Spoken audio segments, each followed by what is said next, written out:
ముందుకు తీసుకెళ్తున్నాం. వీళ్ళు 6 లక్షల మందే కాకుండా పేదరికంలో ఉండే వాళ్ళకి జీరో పావర్టీ పెడతాను. వాళ్ళందరికీ ప్రత్యేకమైన దృష్టి పెడతాను. ఆ తర్వాత 20% ఆదాయం తక్కువ వచ్చే కుటుంబాలను ఐడెంటిఫై చేసుకుంటాం. 10% ఆదాయం ఎక్కువ వచ్చే వాళ్ళని పెడతాం. వాళ్ళు ఎంతవరకు సహాయం చేస్తారో చేయిస్తాం. అది అయిన తర్వాత ప్రతి ఒక్క కుటుంబాన్ని బాధ్యతగా తీసుకొని మీ ఆదాయం ఎంత వస్తూ ఉంది, మీకు ఎలాంటి అవకాశాలు ఉన్నాయి, అవన్నీ కూడా అధ్యయనం చేపిస్తాను. కుటుంబం ఒక యూనిట్గా చేసి మిమ్మల్ని పైకి తీసుకురావడానికి ఒక కార్యక్రమం ఆలోచించుకుంటూ వస్తున్నాం. అదే మరిగా ఈరోజు ఎస్సీ ఉంది, ఎస్టీలు ఉన్నారు, బీసీలు ఉన్నారు, మైనారిటీలు ఉన్నారు, ఉమెన్ అండ్ చైల్డ్ వెల్ఫేర్ ఉంది. అన్ని డిపార్ట్మెంట్లు అనుసంధానం చేస్తాం.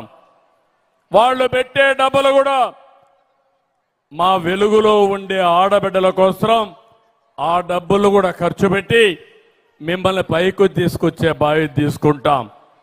నేను ఒకటే చెప్తున్నాను, డబ్బుల కొరత కాదు, ఆలోచన విధానం చాలా ముఖ్యం. మనం సక్రమైన ఆలోచనలు చేస్తే ఆటోమేటిక్గా అన్ని కలిసి వస్తాయి. పోయిన సంవత్సరం ఒక మాట చెప్పాను, 1,00,000 మంది పారిశ్రామికవేత్తలను చూడాలని చెప్పాను. ఈరోజు 1,22,000 మందిని చూస్తున్నా. రాబోయే ఒక సంవత్సరంలో అదనంగా 5 లక్షల టార్గెట్ పెట్టాను. కనీసం 6-7 లక్షలు చేసే పరిస్థితికి వస్తారు. ఒకసారి ఒక 10 లక్షల మంది ఆడబిడ్డలు తయారైతే ఎక్కడ చూసినా మీరే కనపడుస్తూ ఉంటే, ఒకప్పుడు మీరు ధైర్యంగా ఆఫీసులకు పోతేనే ఆఫీసులు వణికాయి. రేపు రాబోయే రోజుల్లో మీరు తయారు చేసిన వస్తువు ప్రపంచం మొత్తం అమ్మతా ఉంటే మీరు ఆ దేశానికి పోయి చూసి అవసరమైతే 4 రోజులు అక్కడ గడిపి కుటుంబంతో మీ వస్తువులు ఎక్కడెక్కడ అమ్ముతున్నాయో షాపింగ్ మాల్స్ చూడగలిగితే అదే గొప్ప విషయం అని చెప్పి కూడా నేను మీకు తెలియజేస్తున్నా. మళ్ళీ ఒక విషయం కోరుతున్నా మిమ్మల్ని అందరినీ. ఈరోజు కొన్ని విషయాల్లో మీరు గుర్తుపెట్టుకోవాలి. మన చేతల్లో ఉండే పనుల్లో తప్పు చేయకూడదు. కొన్ని సందర్భాల్లో బయట పరిస్థితులు కూడా మనకు ప్రభావం అవుతాయి. ఈరోజు మనం చూస్తున్నాం, ఎక్కడో యుద్ధం జరుగుతూ ఉంది, అమెరికా ఇరాన్. ఆ యుద్ధం జరిగితే మనకొచ్చే పెట్రోల్ కానీ గ్యాస్ కానీ రావడం లేదు, రేట్లు పెరిగిపోతున్నాయి. మనం ఆ యుద్ధంలో భాగస్వామ్యం కాదు. మన దేశ ప్రభుత్వం నరేంద్ర మోడీ గారు చాలా స్పష్టంగా ఉన్నారు, యుద్ధాల వల్ల సమస్యల పరిష్కారం కావు. సమస్యల పరిష్కారం ఎక్కడెక్కడ సామరస్యంగా చేసుకోవాలని చెప్తున్నారు. అట్లని చెప్పి అక్కడ సమస్య ఉంది కాబట్టి మనం భయపడిపోతే చాలా సమస్యలు వస్తాయి. ఆ సమస్య ఎదుర్కొంటాం తెలివితేటలతో. కానీ మనం తప్పులు చేయకుండా మనం కష్టపడాలి. నేను ఒకటే మిమ్మల్ని అందరినీ కోరుతున్నా, కష్టానికంటే మించిన మార్గం లేదు. ఇంట్లో కూర్చొని మీరు కానీ సోమరిపోతులుగా ఉండి గమ్మన కూర్చుంటే ఎంత ఆస్తున్నా తరిగిపోతుంది. మన కళ్ళ ముందరనే చూస్తున్నాం, పెద్ద సామ్రాజ్యాలు కూలిపోయినాయి. మామూలు వ్యక్తులు అసాధారణమైన వ్యక్తులుగా తయారయ్యారు. నా డాక్రా సంఘాలకు నేనే ఆలోచిస్తున్నా, మీరు మామూలు మహిళ, మీ శక్తి సామర్థ్యాలు మీకు తెలియవు. హనుమంతుడి శక్తి హనుమంతుడికి తెలియదు, రావుడికి తెలుసు. అదే మార్గన్న ఆడబిడ్డల శక్తి ఆడబిడ్డలకు తెలియదు. అది తెలిసిన అన్నగా మీ అందరికీ విజ్ఞప్తి చేస్తున్నా, మీరు గట్టిగా పనిచేయండి, మీరు ఆలోచించండి. ఆకాశమే హద్దుగా మిమ్మల్ని అభివృద్ధి చేసే బాధ్యత నాది.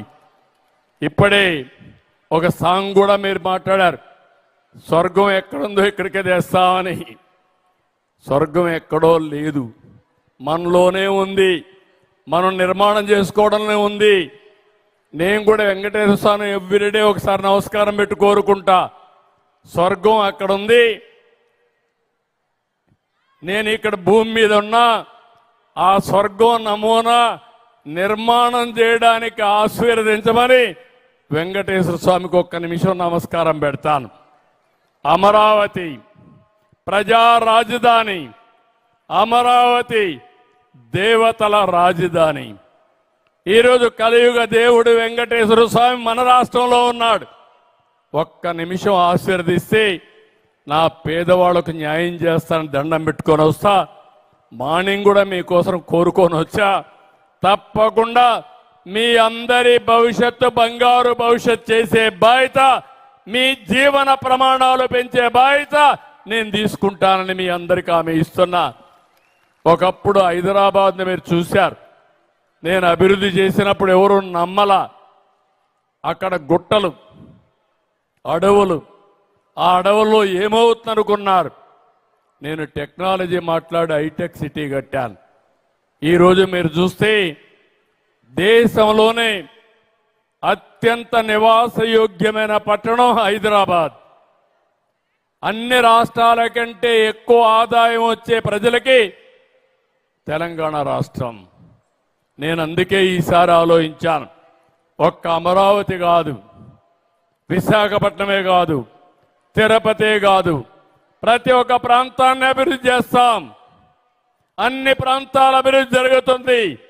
ఒక్క మగవాళ్లే కాదు, మా ఆడబిడ్డలు కూడా శక్తివంతమైన వ్యక్తులుగా తయారు చేసే బాధ్యత నేను తీసుకుంటానని మీ అందరికీ హామీ ఇస్తున్నా. మరి మీరు సిద్ధమా అని అడుగుతున్నా, సిద్ధమా అని అడుగుతున్నా. స్వయం పేరు నచ్చిందా అని మిమ్మల్ని అడుగుతున్నా. దాన్ని ముందుకు తీసుకుపోతారని అడుగుతున్నా.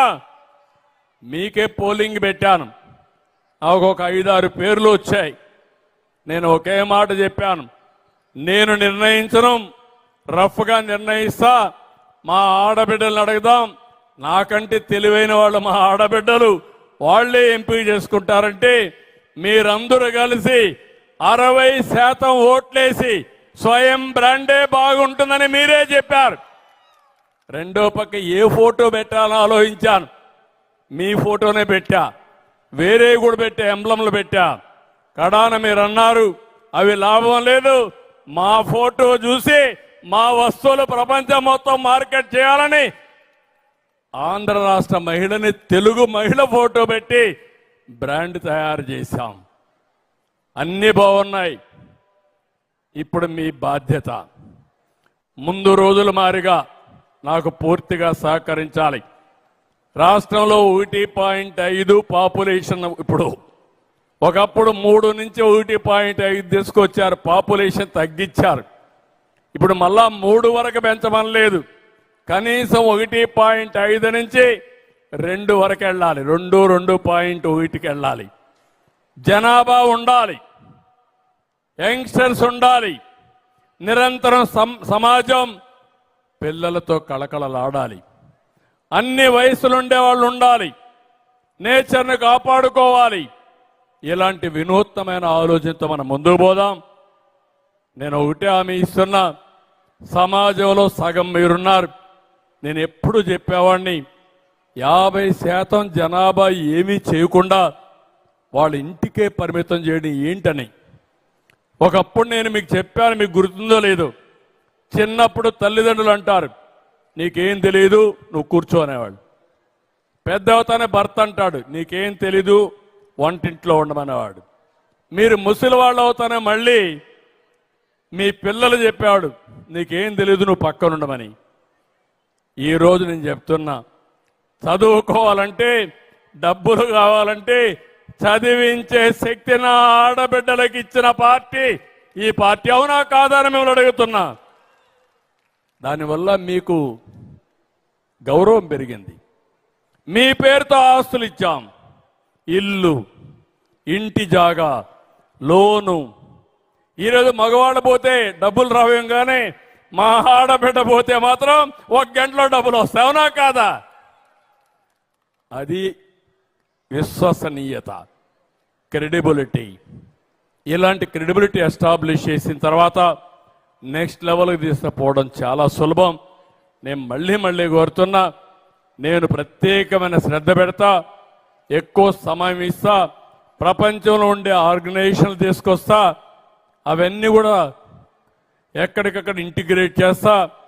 మీకు డబ్బుల కొరత ఉండదు, మీరు తయారు చేసే వస్తువులను అమ్మించే బాధ్యత కూడా తీసుకుంటాం.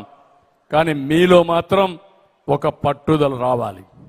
మీరు ఆరోగ్యంగా ఉండాలి, మీ కుటుంబాన్ని ఆరోగ్యంగా పెట్టాలి, మీ ఇల్లు పరిశుభ్రంగా ఉండాలి, మీ గ్రామం పరిశుభ్రంగా ఉండాలి. అదే సమయంలో మళ్ళీ ఇంట్లో చిన్న చిన్న గొడవలు కూడా పడకూడదు. మీరు ఒక క్యాటలిస్ట్గా పనిచేయాలి. మీ ఇంట్లో భార్యాభర్త కూతురు గోడలు కొట్టుకుంటే మీరే సర్దాలి. ఇప్పుడు అది పోయింది, ఒకప్పుడు ఉండేది.